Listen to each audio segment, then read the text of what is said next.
The air in the restaurant tasted like money. It was the scent of polished silver, aged wine, and quiet power. And on the table between us, resting on crisp white linen, was a piece of paper that made my hands go cold.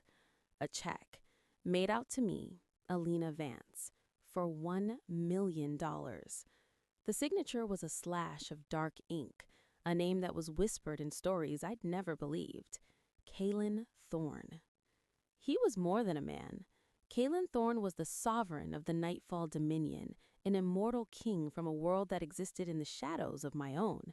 And I was just a 26-year-old woman in a waitress uniform that still smelled of diner grease and last night's despair. I pushed the check back across the table. The mahogany was so smooth it felt like ice. "I'm not interested, Mr. Thorne. Thank you for the offer, but I can't help you." He didn't move. He just watched me with eyes the color of a winter sea, ancient and impossibly still. He wore his immortality like a suit, elegant, severe, and utterly intimidating. His dark hair was swept back from a face that belonged in a history book, all sharp angles and silent command. "You misunderstand, Alina." His voice was a low vibration, so quiet the rest of the bustling restaurant seemed to fade away. "I require a consort for a period of 6 months. You require a significant sum of money. The arrangement is simple." My laugh was short, brittle. "It's insane. I don't know you. I don't know anything about your world of immortals and courts and whatever this is, and I am not going to pretend to be someone's wife for money." I stood up, my chair scraping loudly in the hushed room. I grabbed my worn jacket, ready to flee this gilded cage, to run back to my tiny apartment and my 3 jobs and my life that was falling apart one unpaid bill at a time. I was ready to walk away from this impossible man who thought every problem could be solved with a check. That's when my phone buzzed in my pocket. A text. Probably my landlord, or the diner manager asking me to cover another shift. With a sigh, I pulled it out. The message wasn't from my landlord. It was from Rosewood Medical Center. "Miss Vance, your sister Alara's condition has deteriorated rapidly. Please come to the hospital immediately." The world tilted. The phone slipped from my numb fingers, clattering to the floor. My jacket followed, a sad puddle of fabric. I couldn't breathe. Deteriorated. Immediately. Words that were knives twisting in my chest. Kalen Thorne was suddenly there. He moved with a speed that wasn't human, catching my elbow before my knees gave way. His hand was cool, startlingly so, but his grip was firm, an anchor in a suddenly storm-tossed sea. "Sit," he commanded, but his voice held a strange yet expected gentleness. He guided me back into the chair. All I could see was my sister's face, Ilara, 22 years old with a laugh that could light up the darkest room and a spirit that refused to quit, trapped in a body that was betraying her. Acute lymphoblastic leukemia, stage 4. The doctors had given her months. That was 4 months ago. "Your sister," he said. It wasn't a question. Of course he knew. His people had been watching me for weeks, he said, watching me serve coffee, ride the bus, visit the hospital every single night. He'd seen the whole desperate, crumbling show. A hot tear escaped, tracing a path down my cheek. I didn't have the energy to wipe it away. "The hospital. I have to go." "Go," he said. His winter sea eyes held mine. "But take this." He pressed the check back into my hand, folding my trembling fingers around the paper. His skin was like marble against mine. "Consider this a gesture of good faith. Agree to my terms, and I will have an additional $2 million transferred to the hospital tonight, enough to cover Alara's experimental treatment, every medication, every specialist for as long as she needs." $3 million for 6 months of my life, for pretending to belong to a world of ancient immortals, for wearing a ring and telling lies and becoming someone I wasn't. It was madness. It was a deal with something out of a dark fairy tale. But Alara was dying, and I would sell my soul to the devil himself if it meant she got to live. I looked up at him, forcing steel into my voice even as it threatened to crack. If I do this, you need to understand something. It is only for my sister, not for the money, not for your politics, only for Alara. Something shifted in his gaze, a flicker of what might have been respect. I would not want it any other way. I stood, my legs unsteady but determined. You have until I reach the hospital. I'll call your assistant with my answer. I didn't wait for his reply. I walked out of that restaurant, the check burning a hole in my pocket, feeling like I had just made a promise to something vast and dangerous, a promise there would be no coming back from. The hospital was a blur of harsh lights and frantic energy. Dr. Evans met me outside Alara's room, his kind face grim. Alina, I'm so glad you're here. Her counts have crashed. We need to begin the new treatment protocol within the next 72 hours, or she won't be strong enough to withstand it. 72 hours. 3 days. And the cost, I asked, already knowing the number, already feeling its weight crush me. The initial treatment is 300,000. With everything else, we're looking at close to $500,000 total. $500,000. I had 43,000. I'd sold everything, begged everyone, worked until I saw double. 43,000. Can I see her? Ilara was awake, which was rare these days. The treatment stole her strength, leaving her pale and frail in the hospital bed. She looked like a ghost of my vibrant sister, her head smooth from the chemo, her skin translucent. "Hey, you," I whispered, taking her delicate hand in mine. "Hey," her voice was a thready whisper. "You look like you've seen one of your ghost stories." I forced a smile. "Just a long day. How are you feeling?" "Tired," she murmured. "So tired of fighting, Lena." Her eyes, too large in her thin face, found mine. "You heard the nurses. I know how much it costs. I know we don't have it. Please, stop running yourself into the ground for me." "Don't you dare talk like that," I said, my voice fierce with a love that felt like panic. "You are going to get through this. I am handling it." Her gaze sharpened, seeing right through me. "What did you do, Alina? Your eyes. You've done something." "I'm fixing it," I said, the lie tasting like ash. "That's all you need to know. Just focus on getting stronger. The treatment is happening, I promise you." She was too exhausted to argue further. Her eyes fluttered closed, her breathing evening out into shallow sleep. I sat there, holding her hand, watching the monitors beep their steady, fragile song of life.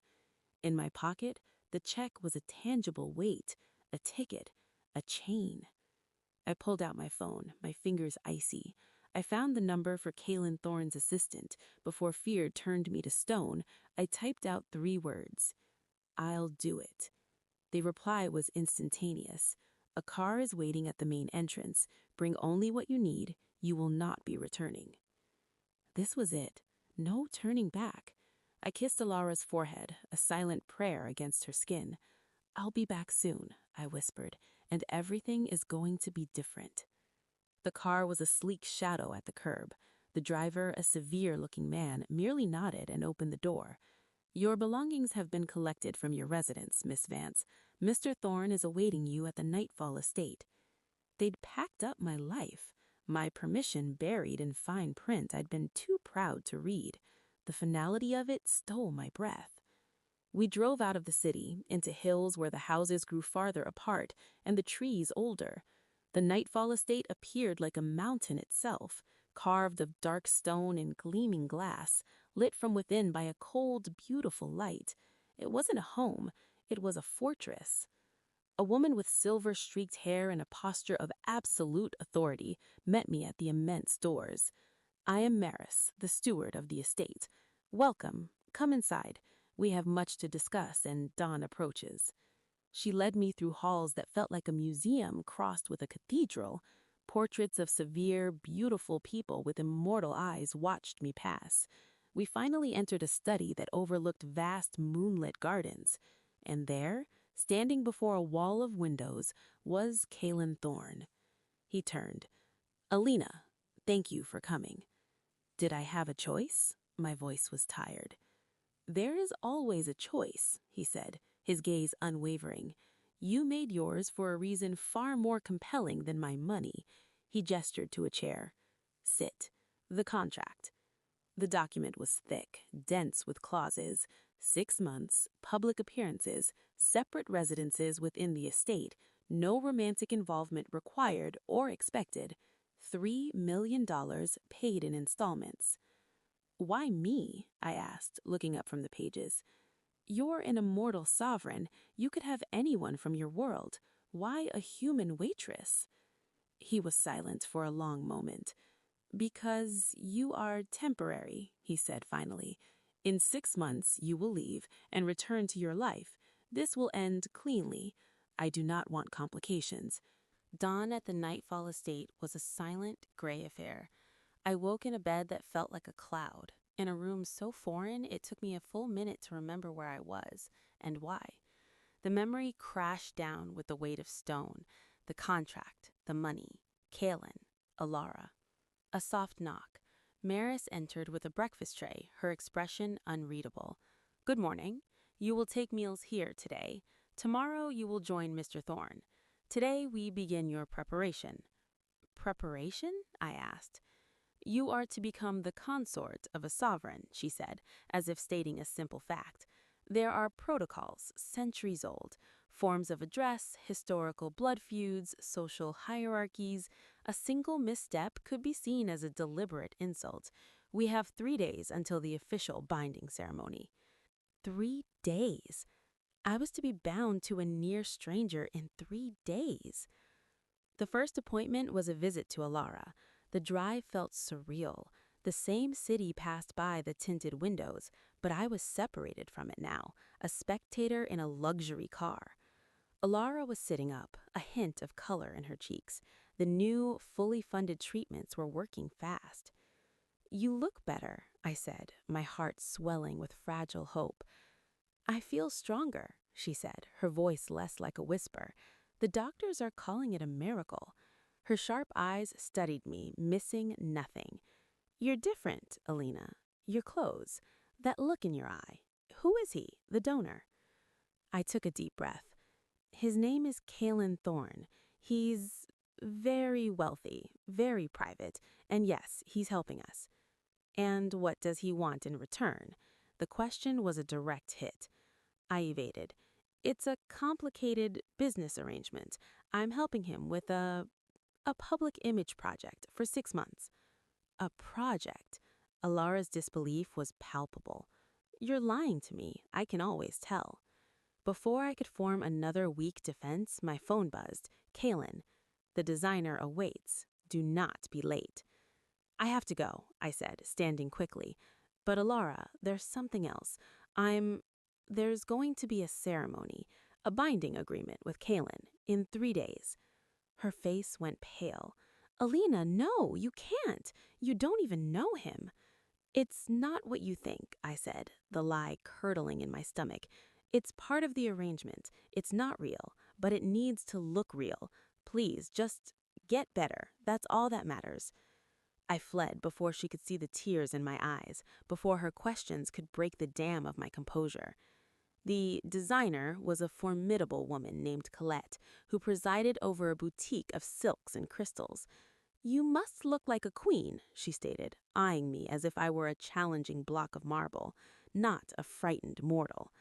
After an eternity of pins and fabrics, she presented a gown.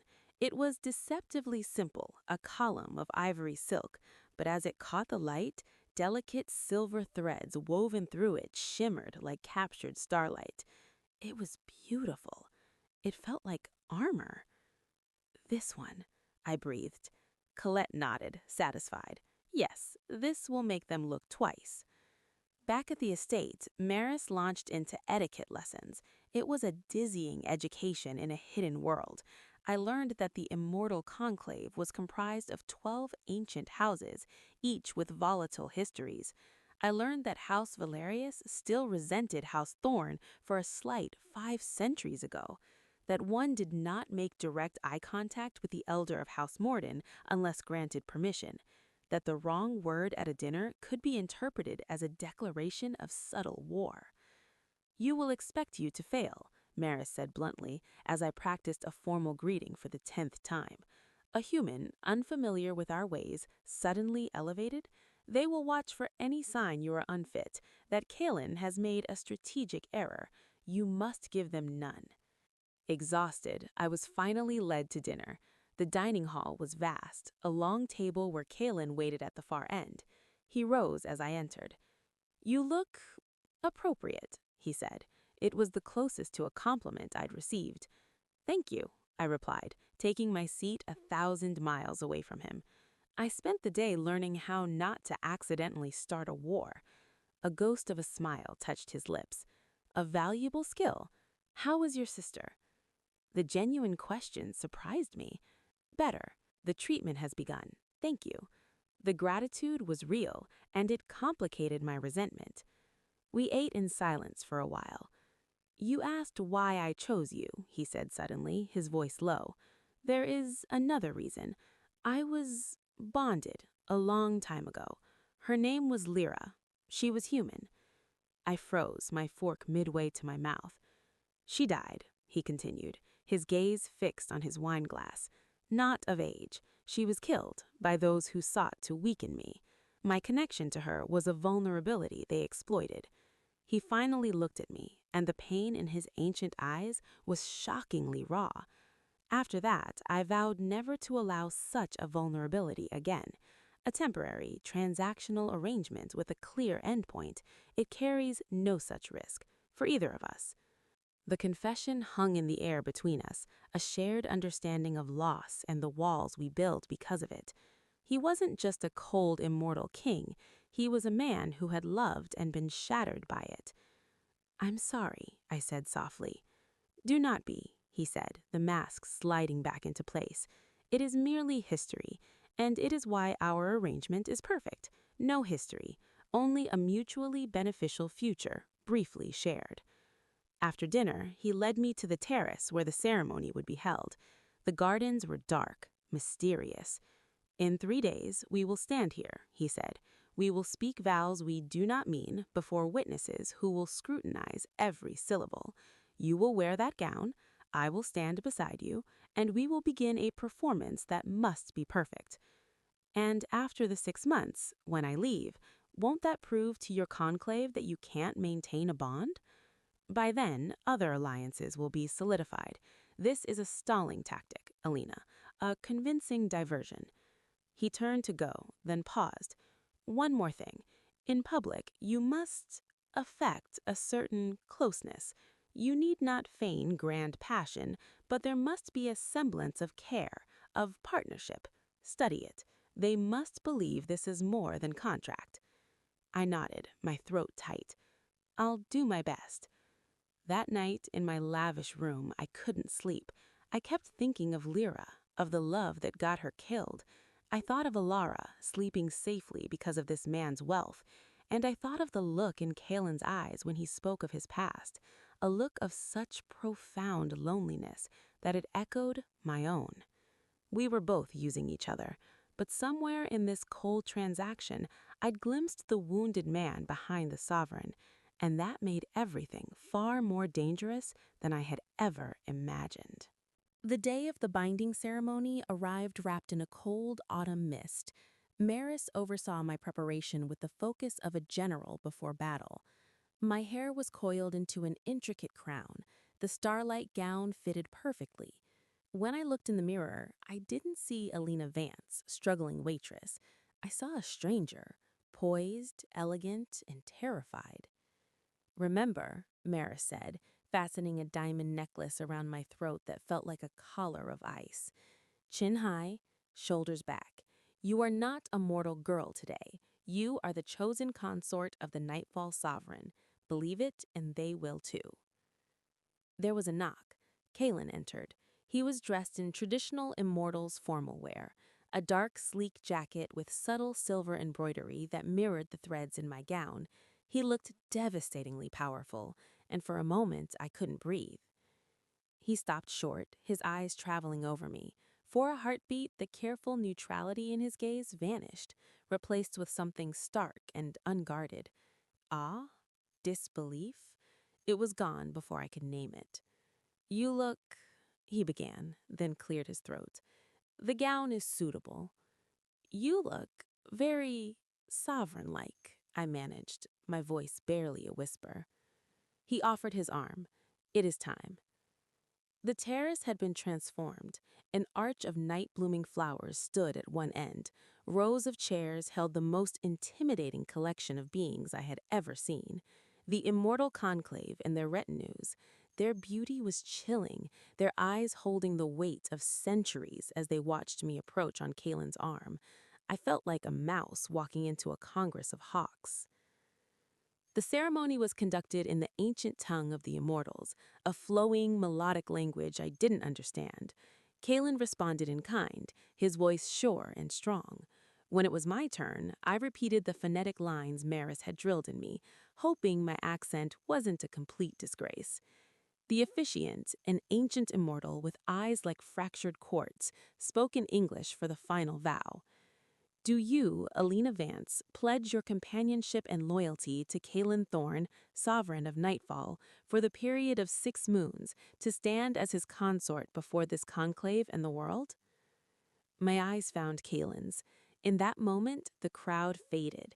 It was just him and me, and the immense, ridiculous lie we were telling. "I do." "And do you, Kalen Thorne, pledge your protection and honor to Alina Vance to hold her as your consort for 6 moons before this conclave and the world?" His gaze never left mine. "I do."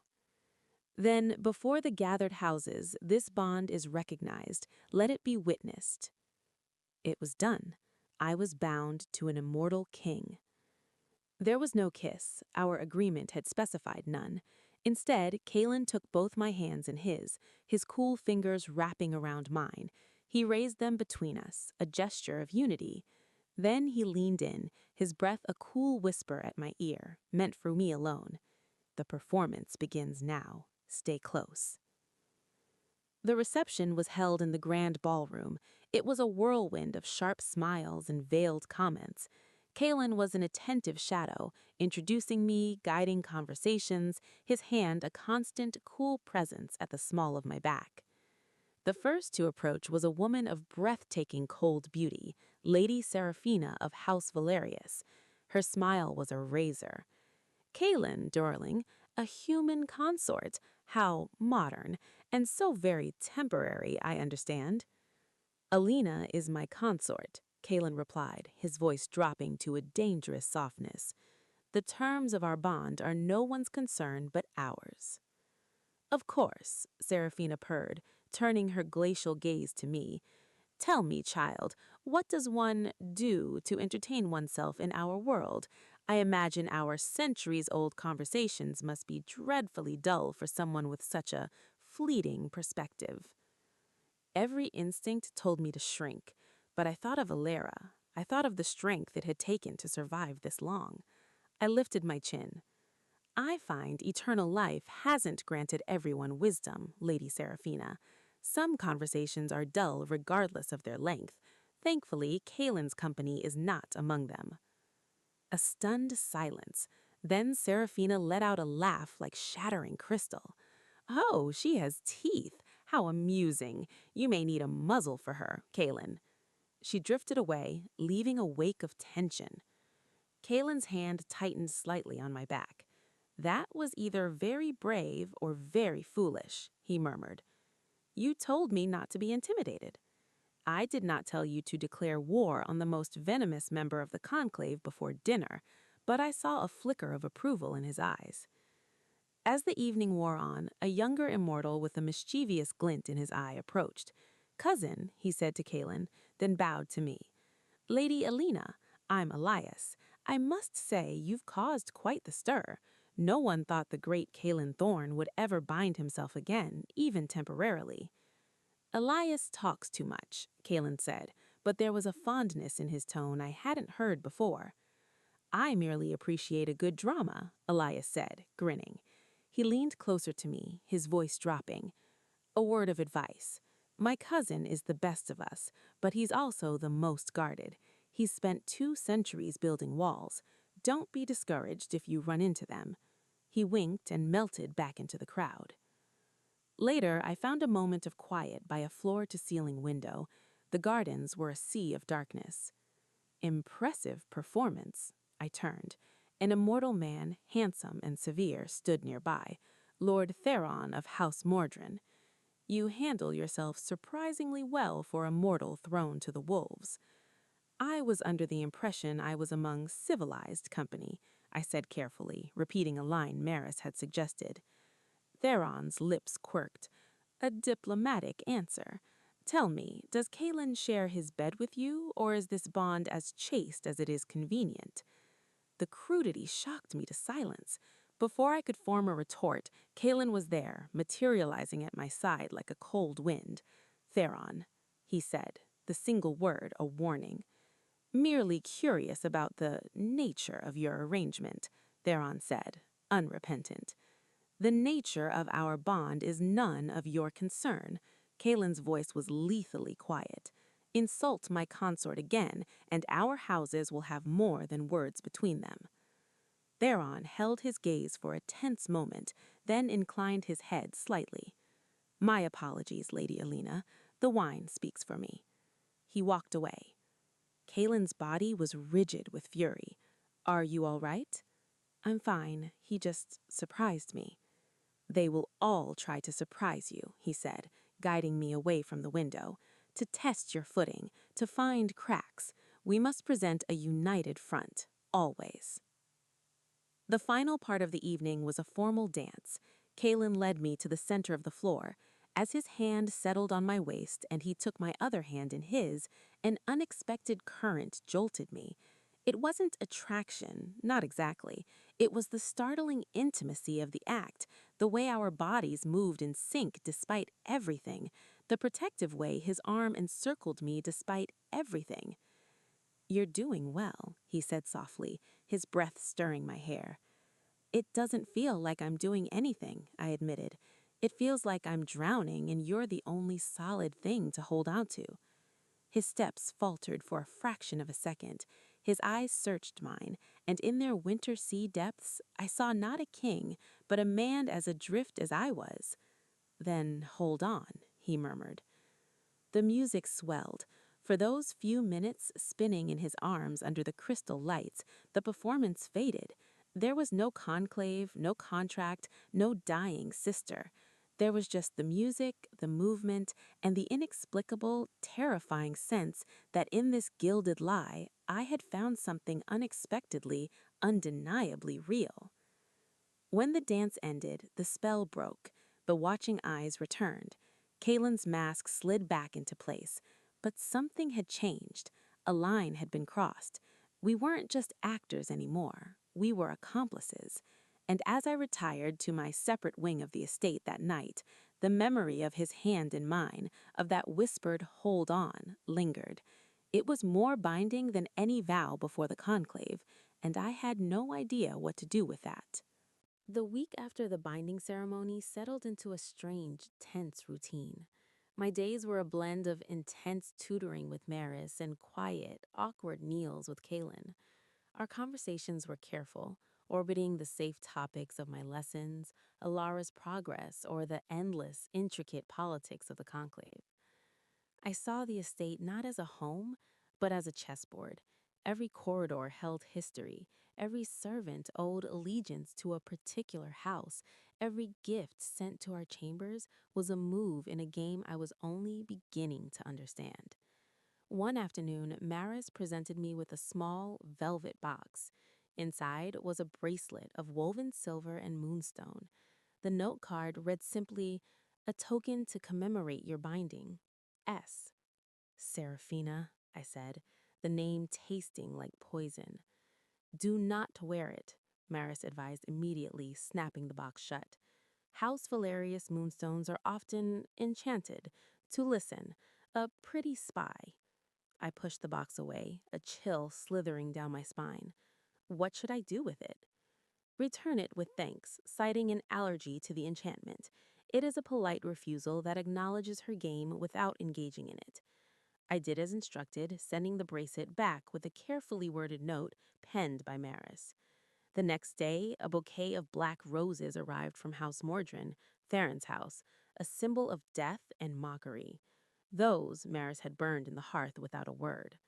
The constant, subtle hostility was exhausting. But it was during my visits to Alara that I found real solace. Her improvement was remarkable. She was gaining weight, her hair was beginning to grow back in soft, dark curls, and her spirit, my fierce sister, was returning. You have to tell me what's really going on, Lena, she insisted during one visit. She was in a private room now, courtesy of the anonymous donor, with a view of a garden. You look like you're carrying the world on your shoulders. And these, she gestured at my clothes, a simple but expensive linen dress. This isn't you. I sat on the edge of her bed, choosing my words like stepping stones across a river. I'm living at his estate, the Nightfall estate. It's like another world, Elle. Ancient, beautiful, and full of rules I don't understand. The binding ceremony was a formality for his business. And he treats you well? The protective gleam in her eye was back.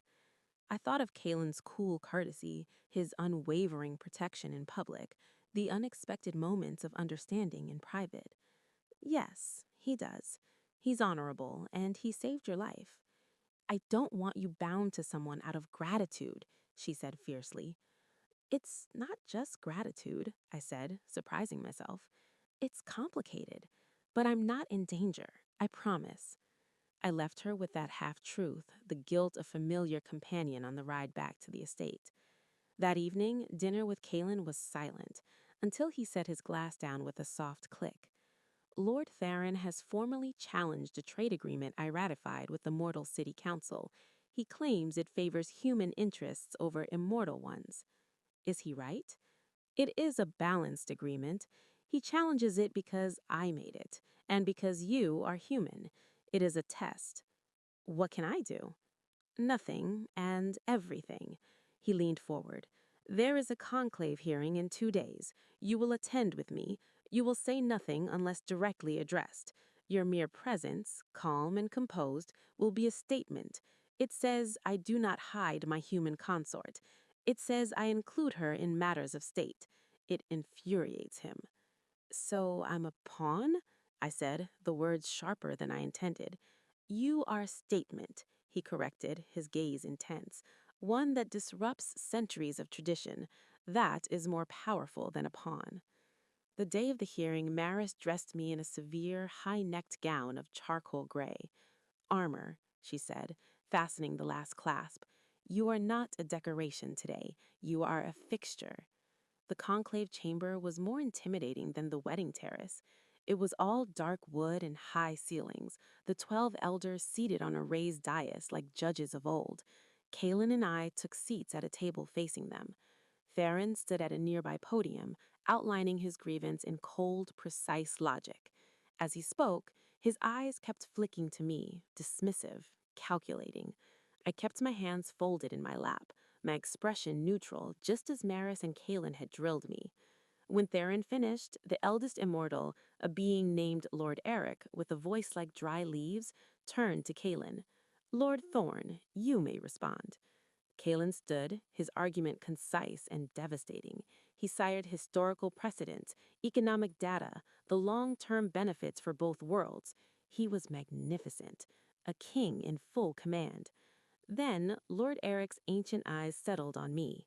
Lady Alina, you are of the mortal world. Do you have perspective on this accord? Every eye in the room locked onto me. I felt Kalen tense beside me. This was unexpected. I took a slow breath, hearing Maris's voice in my head. When in doubt, speak to principle, not detail. I rose, my voice clear in the silent chamber. Honored elders, my perspective is a simple one. An agreement that fosters cooperation and mutual benefit between our worlds seems not a weakness, but a strength. Stability for the mortal city means stability for its immortal residents. To frame this as a choice of one world over the other creates a division where no need exists. I sat down, my heart hammering against my ribs. Theron scoffed. Pretty words from a temporary visitor. What does a mortal know of our long-term stability? Kalen was on his feet, his anger a palpable force in the room. She is my consort, and she speaks with my voice. Question her insight again, and you question my judgment directly. The tension crackled. Lord Eric raised a skeletal hand. Enough. The conclave will deliberate, but we have heard from all interested parties. His gaze lingered on me, including the novel perspective. We were dismissed. In the hallway, Kalen walked swiftly, his jaw tight. I struggled to keep up. Did I make it worse? I asked, anxiety clawing at me. He stopped suddenly, turning to me. No, you were perfect. You gave them exactly what they didn't know they needed, a simple human truth amidst their centuries of complexity. The fierceness in his eyes softened. Thank you. The gratitude, so raw and unexpected, disarmed me completely. Later that night, unable to sleep, I wandered to the estate's library, a cavernous room of towering shelves. I was searching for a distraction when I found it. Not a book, but a small framed sketch tucked behind a volume of immortal genealogy. It was a drawing of a woman with a kind, laughing face. Human. At the bottom, an elegant script, Lyra, always. My breath caught. I was holding a piece of Kalen's shattered heart. I quickly put it back, feeling like an intruder. She loved this library. I whirled around. Kalen stood in the doorway, illuminated by moonlight from the high windows. He didn't look angry, just weary. I'm sorry, I stammered. I shouldn't have. It is all right. He walked in, stopping before the shelf. He didn't touch the sketch, just looked at it. She believed books held more truth than people. She was often right. The silence stretched, filled with his grief. You must miss her terribly, I whispered. I miss the man I was with her, he said, the confession so quiet, I almost didn't hear it. He was lighter. He finally looked at me. This arrangement, it was supposed to be simple, a transaction. And now? The question hung in the air between us. Now, he said, his winter sea eyes holding mine, I find the lines blurring, and I do not know what to make of that. He left me standing there, surrounded by the silent knowledge of centuries, holding a new, terrifying truth of my own. The lines were blurring for me, too. The puppet was feeling the strings. The actor was forgetting her lines. And in the heart of this beautiful, dangerous lie, something real was stubbornly taking root. And I had no idea if it was a lifeline or the thing that would finally pull me under. The tension after the conclave hearing was a living thing, breathing in the shadows of the Nightfall estate. Our victory was small, the trade agreement stood, but Theron's defeat had sharpened his venom. I felt watched, even in the safest rooms. Kalen's revelation in the library hung between us, a fragile, unspoken thing. Our meals became less about strategy and more about conversation. He asked about my childhood, about my parents who died young, about the small human dreams I'd packed away to care for Alara. In turn, he shared slivers of his endless past, not the wars or politics, but the taste of bread from a Parisian bakery in the 1700s, the sound of music from a composer whose name history had forgotten. He was remembering how to be a person, not just a sovereign. It made the danger feel all the more acute. Maris, ever vigilant, increased my lessons. Now it wasn't just etiquette, it was basic self-preservation.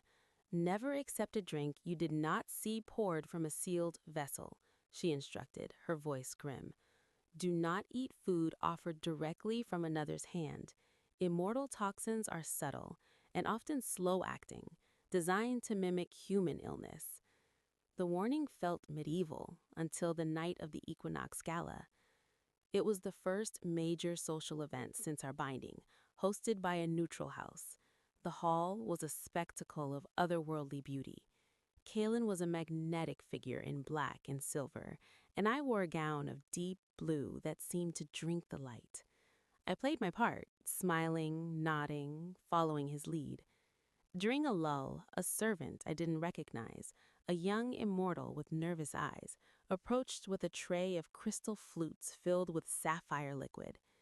Nectar of the evening star, my lady, a welcome to our house. It was a traditional offering. I saw others drinking it. Kalen was across the room, deep in discussion. I reached for a glass. A cold hand closed over my wrist. Elias, Kalen's cousin, appeared at my side, his usual mischief replaced by stark seriousness. "A moment, cousin," he said to me, his smile not reaching his eyes. He took the flute from the tray. "This vintage is exceptional. Let me taste it first, as is my right as your elder in this house." He raised the glass to his lips. The servant paled, a flicker of panic in his eyes. Elias took a small sip, then froze. A fine tremor went through his hand. He set the glass down with unnatural care. "An interesting blend," he said, his voice strained. "But I find I have suddenly lost my thirst. Come, Alina, Kalen is looking for you." He steered me away, his grip iron tight. The moment we were in a secluded alcove, he stumbled, bracing himself against the wall. A sheen of sweat appeared on his brow. "Elias," I gasped. "Quiet," he hissed. "Get Kalen now. Do not draw attention." I found Kalen, my composure shattered. One look at my face and he excused himself instantly. When we returned to the alcove, Elias was slumped on a bench, his breathing shallow. Kalen kneeled, touched 2 fingers to Elias's throat, then to the rim of the abandoned flute, which he had retrieved. His face turned to stone. Star vein poison, slow, agonizing, undetectable to human senses until it stops the heart days later. The target hadn't been Elias. It had been me. The gala dissolved into controlled chaos. Kalen's guards appeared. The servant had vanished. Elias was rushed away to the estate's healers. Kalen's public mask was perfect, regret over his cousin's sudden illness, but the fury in his eyes was volcanic. Back at nightfall, in the secure confines of his private study, the mask shattered. This was Theron's work, he snarled, pacing like a caged predator. A message. He can reach you anywhere. He can make it look like an accident. I was trembling, wrapped in a shawl Maris had placed around my shoulders. "Is Elias?" "He will live. He ingested only a trace. You would have drunk the entire glass." Kalen stopped before me, his anguish raw. "This is my fault. I brought you into this viper's nest. I thought I could control the risk." The first time I saw true fear in the immortal king's eyes, not for his position, but for me. The realization was a shock that steadied my nerves. "You didn't force me," I said, my voice surprisingly firm. "I made a choice, and I'm not backing down. He wants to scare me away, to prove you're vulnerable because of me, so we don't let him." Kalen stared at me as if seeing me for the first time. "What are you suggesting?" "I'm suggesting we stop playing defense." A plan, reckless and bold, formed in my mind. The servant disappeared, but he came from somewhere. Theron is cautious, but he's also arrogant. He'll have a weak link. We find it. For the next week, the estate became a fortress, and I became a student of a different kind. With Kalen's trusted spy master, a grim immortal named Vorlin, I learned to analyze guest lists, track financial anomalies, and see the hidden connections between houses. I used my human perspective, asking questions no immortal would think to ask. Why did that minor house suddenly have new jewels? Where did that merchant get his rare spices? It was I who noticed the discrepancy. In the gala's kitchen logs, an order for a rare orchid used in the nectar of the evening star. It was billed to House Mordrin, but signed for a steward whose signature appeared on another document, a debt pardon granted by Lady Seraphina of House Valerius. Seraphina and Theron, working together. Not just a petty challenge, but a coalition. Vorlin confirmed it with a grim smile. A mortal's eye for clerical error. We've suspected an alliance, but they covered their tracks in the immortal ways. They forgot about human bookkeeping. Armed with this, Kalen didn't go to the conclave. He went to them privately, separately. To Theron, he presented the evidence of the orchid, the poisoned cup, the vanished servant who was traced to a Valerius-owned tavern. To Seraphina, he revealed the debt pardon, linking her to the instrument of the crime. He didn't accuse, he merely laid the facts before them and said, "Any further threat to my consort and this information, along with the testimony of the captured servant, goes before the full conclave. Exile would be the kindest sentence you could hope for." It was a masterstroke. No public war, no loss of face for Kalen, just a quiet, brutal understanding. The threats didn't stop entirely, but the direct attacks ceased. The atmosphere shifted from one of open hostility to one of wary, simmering tension. We had won a battle. The night after the confrontation, Kalen found me in the library again. Elias was recovering, his good humor returning. "You saved my life," he said without preamble. "Your insight uncovered the alliance." "We saved each other," I corrected. "Elias saved me first." He did. He hesitated, then reached into his coat. He pulled out a small, plain box, not velvet, but polished wood. "It is not enchanted. It carries no politics. It is simply a thank you and an apology." I opened it. Inside, on a bed of charcoal silk, lay a necklace, a single teardrop pearl, milky and luminous, set on a fine silver chain. It was simple. It was stunning. "It was my mother's," he said quietly. "She was human, like you. She believed pearls held the light of the moon, a light that could be seen even in the deepest dark." I was speechless, touched in a place so deep it ached. "Kalen, I can't. This is a family treasure." "You are my consort," he said, the words sounding different on his lips now. "Not a title, but a truth. And you have fought for this house with more courage than most who were born to it. Please, wear it." With trembling fingers, I put it on. The pearl lay cool against my skin, a weight that felt like an anchor, not a chain. He didn't try to kiss me. He simply took my hand, raised it, and pressed his lips to my knuckles, a formal, immortal gesture of profound respect and fealty. The touch of his cool lips on my skin sent a current through me that had nothing to do with politics or poison. "The dark is not so deep with you here, Elena Vance," he whispered, before turning and leaving me alone with the moonlit pearl and the terrifying, exhilarating knowledge that our fake world was building a very real foundation. And somewhere in the shadows, our enemies were licking their wounds, waiting for a new weakness to exploit. The game was far from over. With the immediate threat subdued, a fragile peace settled over the estate. Ilara's recovery was the bright, shining constant in my new world. She was due to be released from the hospital, and Kalen, true to his word, had arranged for her to convalesce in a sun-drenched wing of the estate, far from the political corridors. The day she arrived was the happiest I'd felt in months. Seeing her walk through the grand doors on her own strength, color in her cheeks, her curious eyes taking in the vaulted ceilings was a balm to my soul. Kalen met us in the entrance hall. He was carefully neutral, but I saw the slight, approving nod he gave Ilara's steady gait. "Ilara, this is Kalen Thorne," I said. Ilara, never one to be intimidated, offered a direct look. "The man who bought my treatment and my sister's time." "Ilara," I warned. But Kalen inclined his head. "A blunt but accurate summary. I am pleased to see you well, Ilara Vance. Your room is ready." Her evaluation of him was swift. "Thank you for the room and the doctors." That was the start of an unexpected detente. Where the immortals saw a human consort, Ilara saw only her sister in a gilded trap. She became my anchor to reality, my sanctuary from performance. She also, with her recovered sharpness, became a keen observer.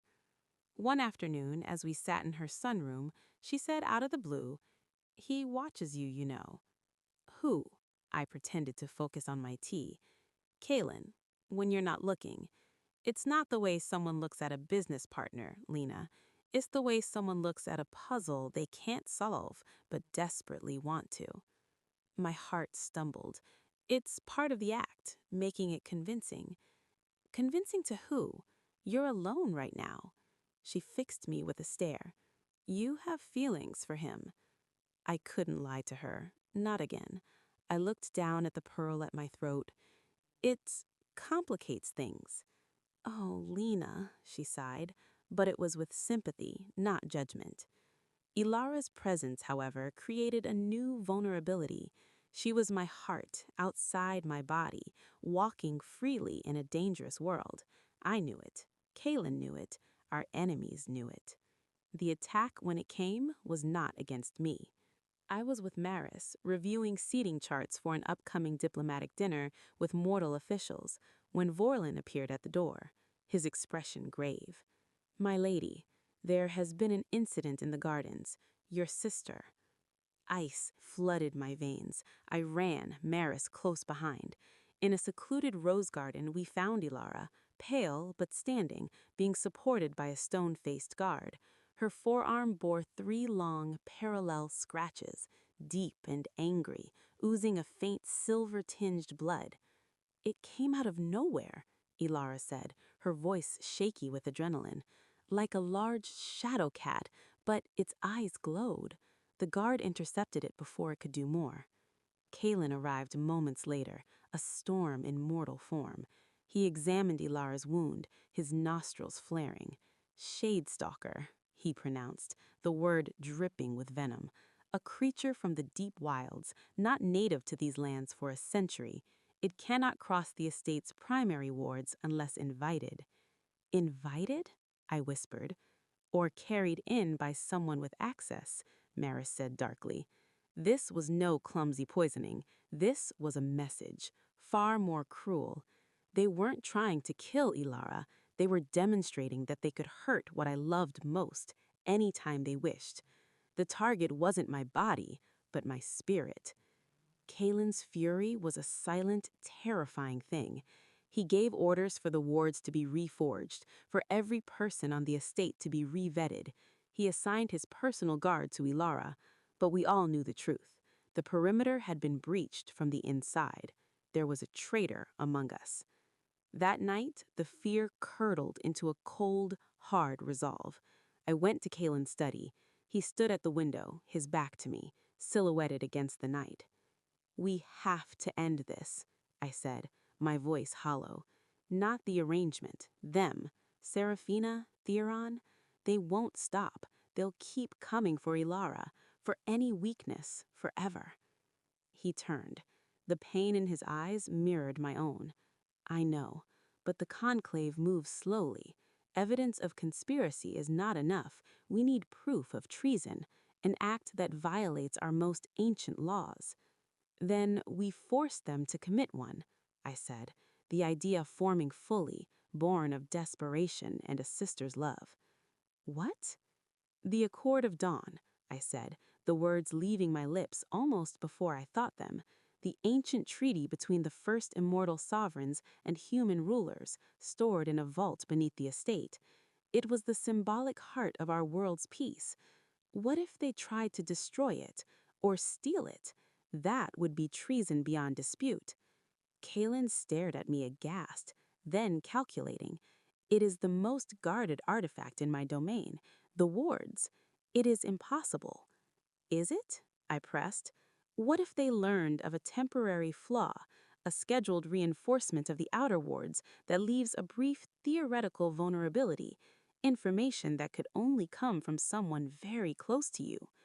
A dangerous light sparked in his eyes. A trap. We plant the seed through the traitor. We make the vault seem momentarily attainable, and we wait. It was a monstrous gamble. We were risking the most sacred relic of his people as bait. The planning that followed was conducted in utter secrecy, known only to Kaylin, Vorlin, Maris, Elias, and myself. We identified the most likely traitor, a senior steward with ties to House Valerius through a forgotten lineage. A carefully fabricated security report mentioning the vulnerability was left for him to find. We watched, we waited. The strain was immense. I could barely look at Ilara, knowing we were using the very thing that endangered her as the linchpin of our plan. Kalen became more distant, retreating into the cold sovereign, the weight of the gamble etched on his face. The night of the predicted vulnerability arrived. The estate was quiet, but a different energy hummed beneath the surface. Kalen, Vorlin, and a select guard were hidden in the vault antechamber. I insisted on being there. This was my plan, my risk. Hours ticked by. Doubt gnawed at me. Had we been wrong? Was the traitor smarter than we thought? Then, just before dawn, the outer vault door, sealed by magic for centuries, shimmered and opened with a soft, wrong-sounding click. Two hooded figures slipped through. They went straight for the crystal case holding the Accord of Dawn. Kalen stepped from the shadows, his power filling the room like a sudden frost. "Baron, Seraphina, you disgrace your houses." They whirled, hoods falling back. Seraphina's beautiful face was twisted in shock, then fury. Baron held a blade of dark energy aimed at the crystal case. "One more move," Kalen said, his voice like frozen steel, "and you will be ash before you can shatter it." It was Vorlin who moved, disarming Theron with a blow faster than sight. The guards surrounded Seraphina. The trap had sprung perfectly. But as Seraphina was restrained, she didn't look at Kalen. She looked at me, her eyes burning with pure, undiluted hatred. "This was your doing, mortal. Your mortal cunning. You have no idea what you have started. You think you have won. You have only ensured your destruction and the destruction of everything he holds dear." Her words were a curse, hanging in the air as they were led away to the conclave's justice. We had won. We had undeniable proof. Exile was now guaranteed. But as the adrenaline faded, Seraphina's prophecy echoed in the sudden, cold silence of the vault. We had stopped the immediate threat, but her hatred felt like the first spark of a much larger, darker fire. And as I looked at Kalen, at the grim satisfaction on his face, a new fear took root. What had we truly started? The fallout from the vault incident was swift and severe. Before the full conclave, the evidence was irrefutable. Attempted desecration of the Accord of Dawn was the highest treason. Lord Theron and Lady Seraphina were stripped of their titles, their assets seized by the conclave, and sentenced to permanent exile in the frozen, lifeless wastes beyond the known territories. Their houses, shamed and leaderless, were placed under conclave oversight. It was a victory that should have felt decisive. Instead, a heavy quiet descended on nightfall. The obvious enemy was gone, but Seraphina's final words had planted a seed of dread that grew in the silence. Kalen withdrew. The man who had shared stories and given me his mother's pearl retreated behind walls thicker than any in the estate. He was the sovereign constantly, distant and consumed with securing the realm against any residual threat. Our meals were silent, our paths seldom crossed. I understood, intellectually. He carried the guilt of having brought me into a world where my sister was attacked, and the weight of having exiled two ancient houses. But understanding didn't stop the hollow ache in my chest. The connection we'd forged, through poison plots and library confessions, felt like a dream fading in the harsh morning light. Alara, now fully healed and bursting with restless energy, was my solace. She explored the estate's vast gardens, befriended the few younger immortal staff, and began sketching again, her art filled with the strange, beautiful architecture and flora of this world. "It's like he's a ghost," she said one day as we sat by a reflecting pool. She was drawing the sharp lines of the estate's tallest tower. "He moves through the halls, but he's not really there. Is it because of what happened? Because of me?" "No," I said quickly, touching the pearl at my neck. "It's the politics, the aftermath. It's complicated." "He's punishing himself," she stated, not looking up from her sketchpad. "And he's pushing you away because of it. Classic self-sabotage. I read about it in the hospital." I couldn't help a small, sad smile. Since when are you an expert on immortal psychology? Since I had nothing to do but read and observe. She finally looked at me. Go talk to him, Lena. Not as his consort, as you. The man who gave you that pearl is in there somewhere. Her words gave me courage. That evening, I went to his study. The door was ajar. He was at his desk, but he wasn't working.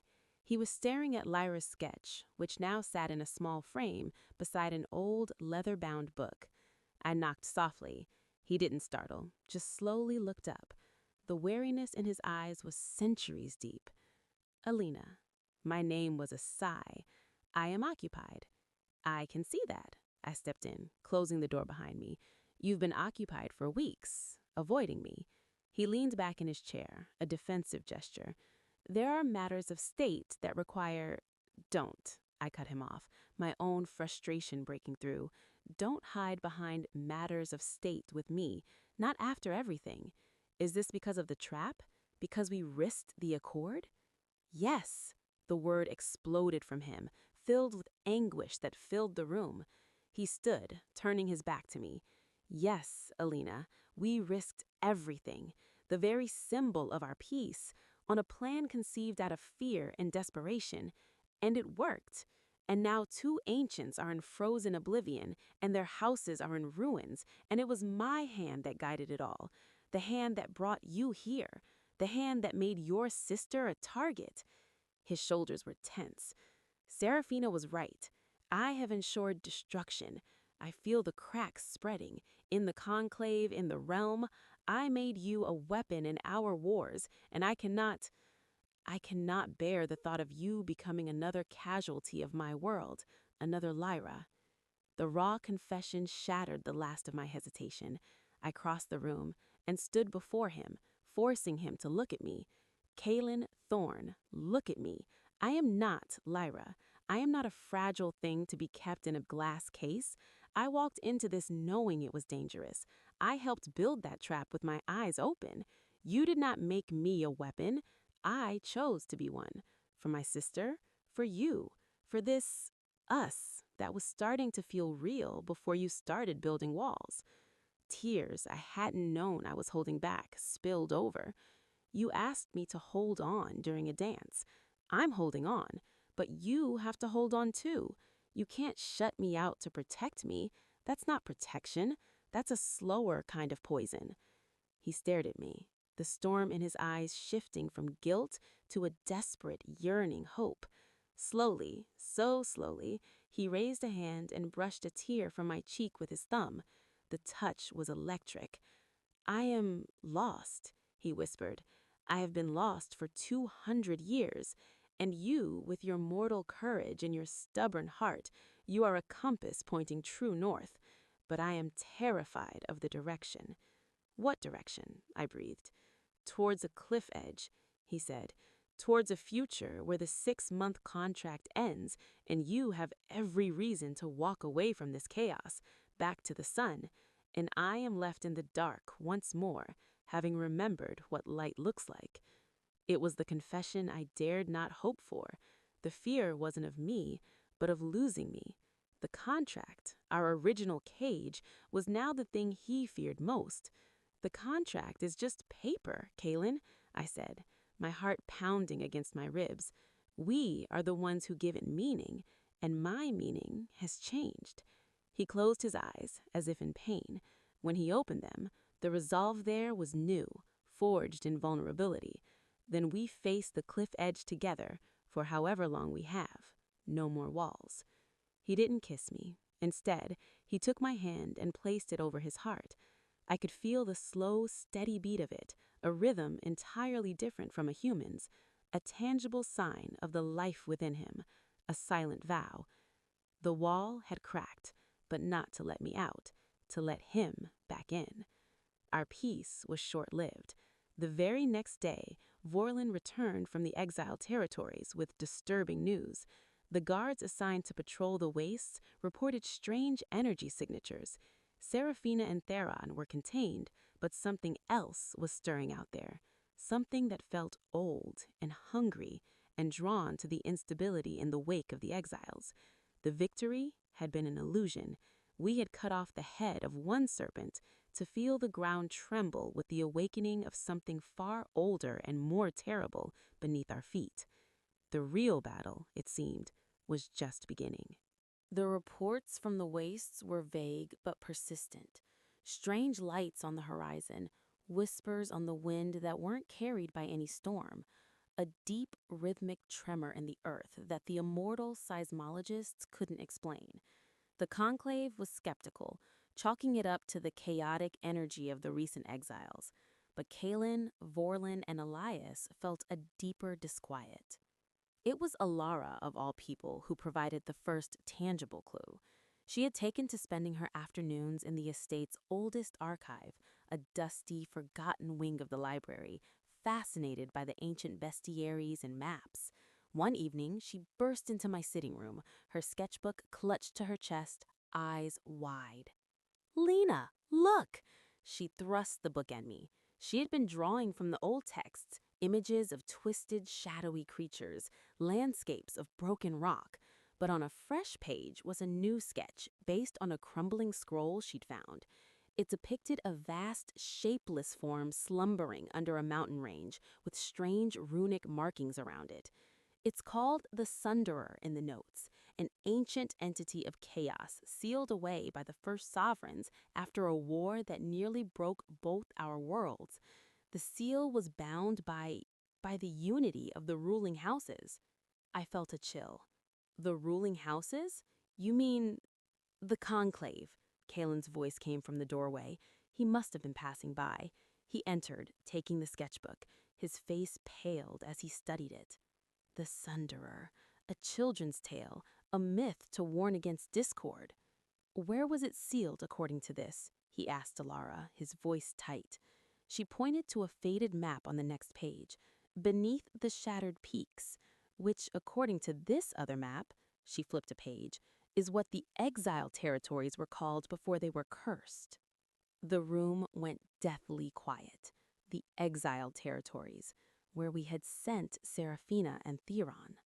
The seal is maintained by the stability and unity of the conclave, I whispered, the horrible puzzle clicking into place. By exiling 2 of the 12 major houses in disgrace, we didn't just create political instability, we weakened the magical seal. Kalen finished, horror dawning in his eyes. Our victory, our justice, it was the key. We didn't just awaken a serpent, we took a hammer to the lock of its cage. Panic was a luxury we couldn't afford. Kalen called an emergency conclave. This time, he brought Alara sketches and the ancient scroll. The reaction was a maelstrom of denial, fear, and accusation. "Preposterous," roared an elder. "You use old wives' tales to justify your aggressive consolidation of power." But Lord Eric, the eldest, studied the scroll with his milky, knowing eyes. "The script is genuine. The magic described, it is of the first age, the age of the Sunderer." He looked at Kalen, then at me, and at Alara, who stood defiantly beside me. "The bond of the ruling houses is a living magic.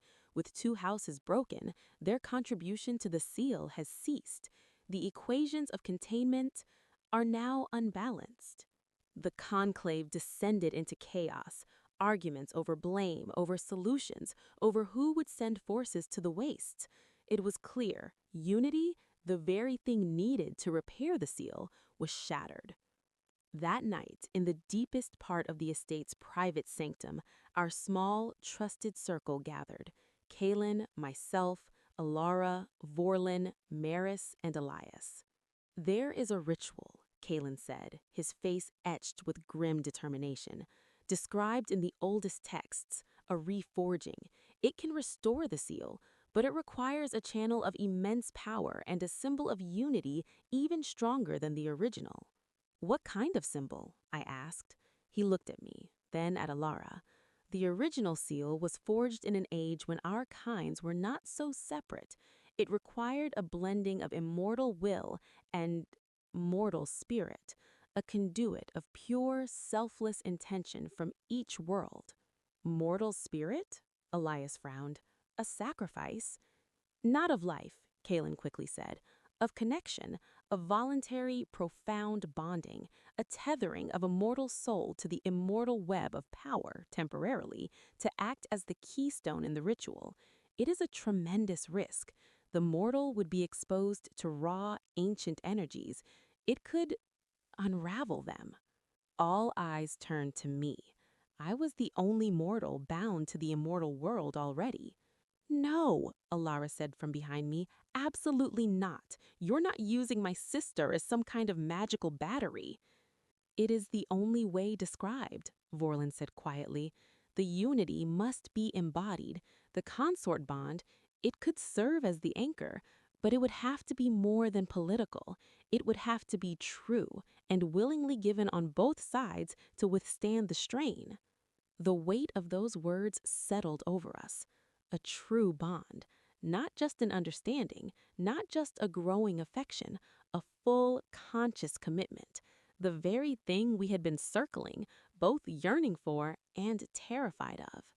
Kalen looked at me, his gaze holding a question more profound than any vow taken before the conclave.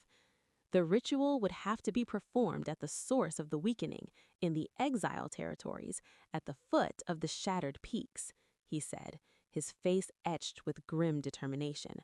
We would be walking into the heart of the awakening chaos, and we would have to do it with the consent of the conclave while they're busy pointing fingers. It was impossible, insane.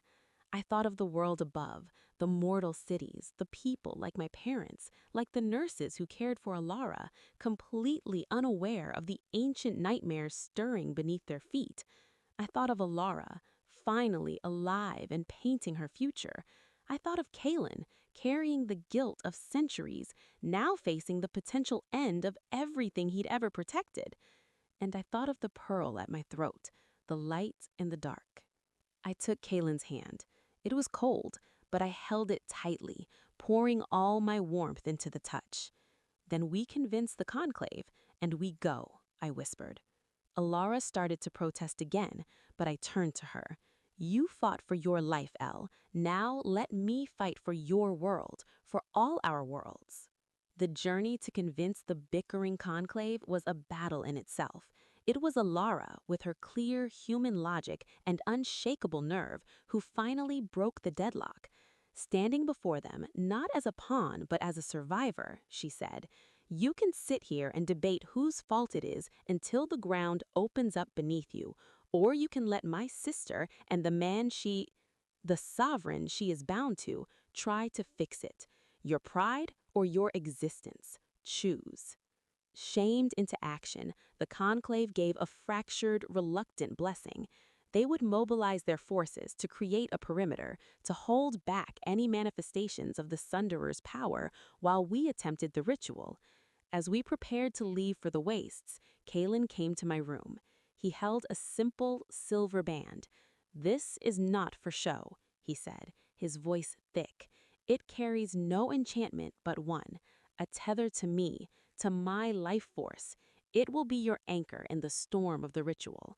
Will you wear it? It was a question about more than the ring.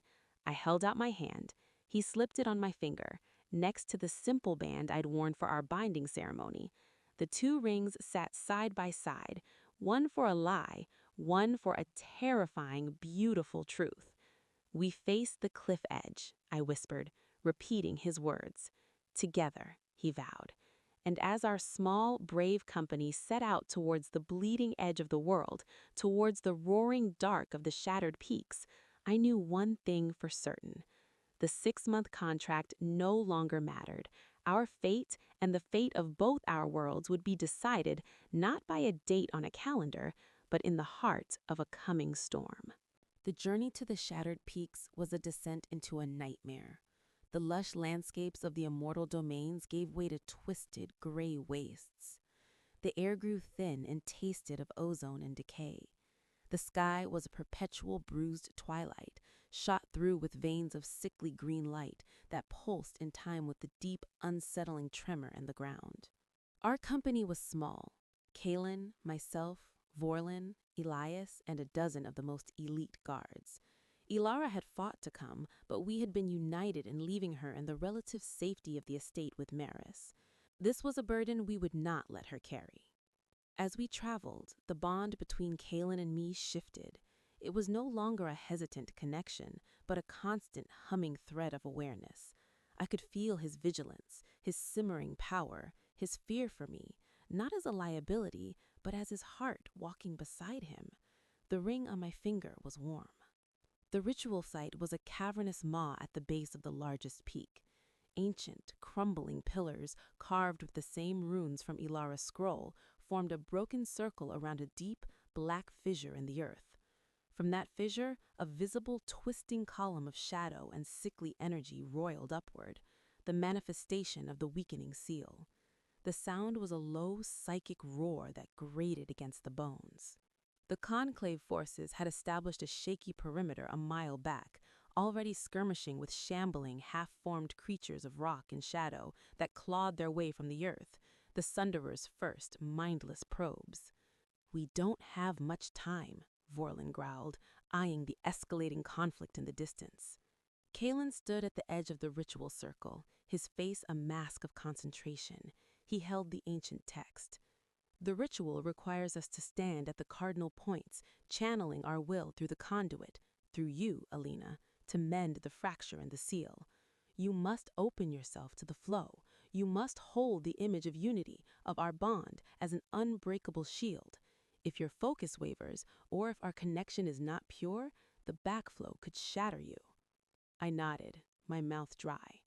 I was dressed not in finery, but in simple, sturdy clothes. The pearl and the silver ring were my talismans. Elias, Vorlin, and Kalen took their positions at the 3 stone pillars. I stood at the 4th, the one directly opposite the fissure. The emptiness where the 4th pillar should have been was a stark reminder of the broken unity. Kalen began to chant in the first tongue, his voice resonating with power, weaving with the deeper voices of Elias and Vorlin. The runes on the pillars began to glow with a faint blue-white light. The column of shadow thrashed, as if in pain. "Now, Alina," Kalen called, his eyes finding mine across the chaos. "Reach for me, not with your hand, with your spirit." I closed my eyes, shutting out the terrifying spectacle. I thought not of politics or contracts.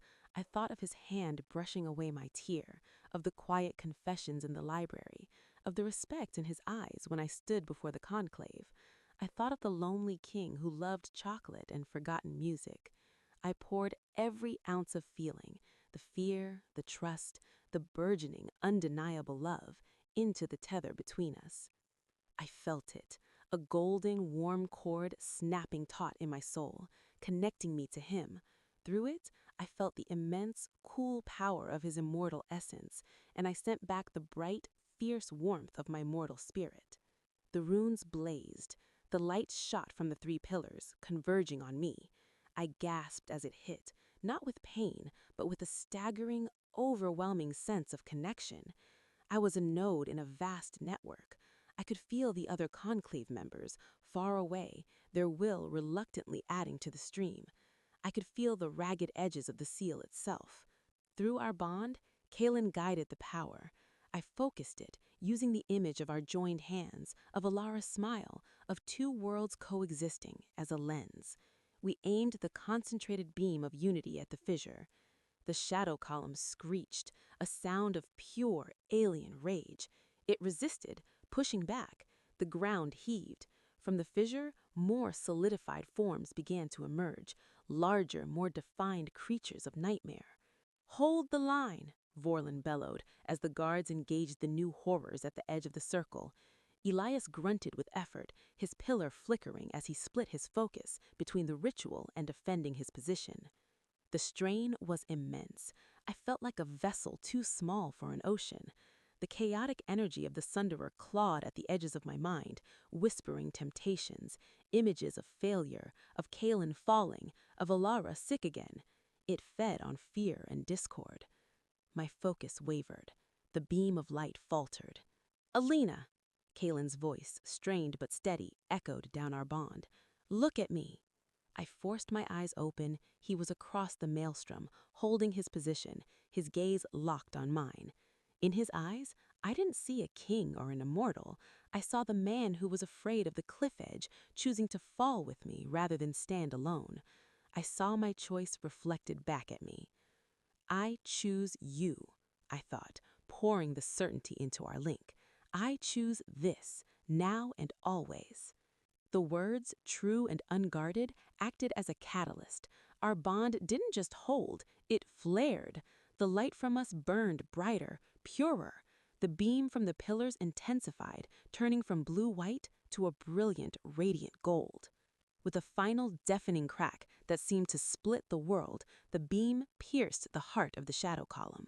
The runes on the ground flared with incandescent power, racing toward the fissure. The emerging creatures dissolved into smoke. The psychic roar cut off, replaced by an echoing, profound silence. The shadow column collapsed in on itself, sucked back into the fissure. The raw, bleeding edges of the magical seal glowed with molten gold for a moment before solidifying, whole once more. The deep tremor in the earth stilled. It was over. The effort dropped me to my knees. The golden cord faded to a warm, quiet hum in my chest. I was exhausted, soul deep, but whole, unscathed. Kalen was at my side in an instant, pulling me into his arms. He was trembling. "You did it! You are magnificent!" He held me, his face buried in my hair, his cool body the most comforting thing I had ever known. Around us, the guards stood in stunned silence. The green veins in the sky were fading. The wastes were still dead, but the act of malice was gone, resealed. We had won. Not with swords or politics, but with a bond they said couldn't be real. As we made the long journey back, carried partly by relief and partly by a grim exhaustion, the reality set in. We had faced an ancient evil and sealed it with the truth of our connection. The contract, the 6-month deadline, it was dust. It meant nothing. But as we approached the borders of the Nightfall Dominion, a new tension took hold. The conclave would be waiting. The world had been saved, but the political landscape had been irrevocably changed. Kalen and I had wielded a power born of a human immortal bond in front of the entire realm. We were no longer a convenient fiction or a political stunt. We were a force, and forces attract both allegiance and envy. The real test, I realized, as the familiar spires of the estate came into view, was not surviving the ritual. It was surviving the aftermath. The return to Nightfall was not a triumph, but a reckoning. News of the reforging had spread like wildfire. The conclave, shamed and awed, received us in a session devoid of its usual pomp. Lord Eric, his ancient voice trembling with an emotion none had ever heard, formally recognized the deed. The seal is restored, the Sunderer sleeps. This was accomplished not by the strength of armies, but by the strength of a bond this conclave deemed temporary. It seems we have much to reconsider. The political fallout was immediate and complex. Houses that had been skeptical or hostile now looked at me, at us, with wary respect, and in some cases a calculating new interest. The bond between a sovereign and a mortal was no longer a weakness. It was a proven, formidable power. Marriage proposals for Kalen, with polite suggestions that his current arrangement be concluded, ceased entirely. Now they came from me, offers of alliance from minor houses, requests for my influence. Kalen handled it with a new quiet authority. "Lady Alina Vance is my consort," he would state, the title now ringing with permanence. "Our bond is not a subject for debate when negotiation. It is the foundation upon which the renewed security of our realm rests." In private, we had to navigate our own new reality. The cliff edge was behind us. We had jumped and found ourselves not falling, but flying. The love that was a secret, growing thing was now acknowledged, a quiet understanding that filled the spaces between us. He no longer slept in a separate wing. We spent our evenings in the library or walking the now peaceful gardens, talking of everything and nothing. The connection forged in the ritual remained, a gentle, constant awareness of each other's presence, like a shared heartbeat. Ilara was our bridge to normalcy. With the supernatural threat past, she flourished. Her art began to attract attention, a unique fusion of mortal perspective and immortal aesthetics. She and Elias had formed a fast friendship, his mischief a perfect foil for her sharp wit. It was he who proposed turning a sunlit gallery in the estate into a studio for her.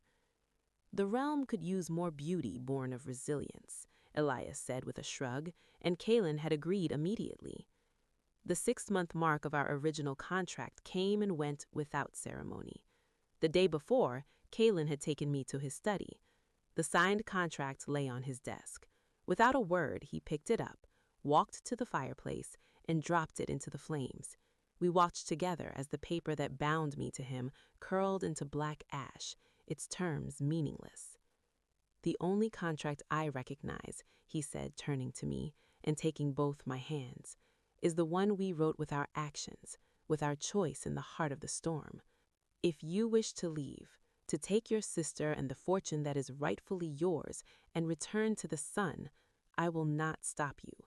The world is safe. My debt to you is eternal, but your freedom is yours." He was giving me a choice, free of desperation, free of obligation. It was the most precious gift he could have offered me. I looked at our joined hands, at the silver band that had anchored me in chaos, beside the simple gold one from our binding. I thought of my tiny apartment, of the diner, of a life that now felt like a story about someone else. Then I thought of this library, these gardens, this complex, beautiful, terrifying world. I thought of the man before me who had learned to hope again. "My place is here," I said, my voice clear and sure. "My home is with you. My sister's home is here, where she can paint her future without fear. The sun is nice to visit, but my light is here now." The relief that washed over his face was profound. He didn't kiss me. Instead, he did something that meant more.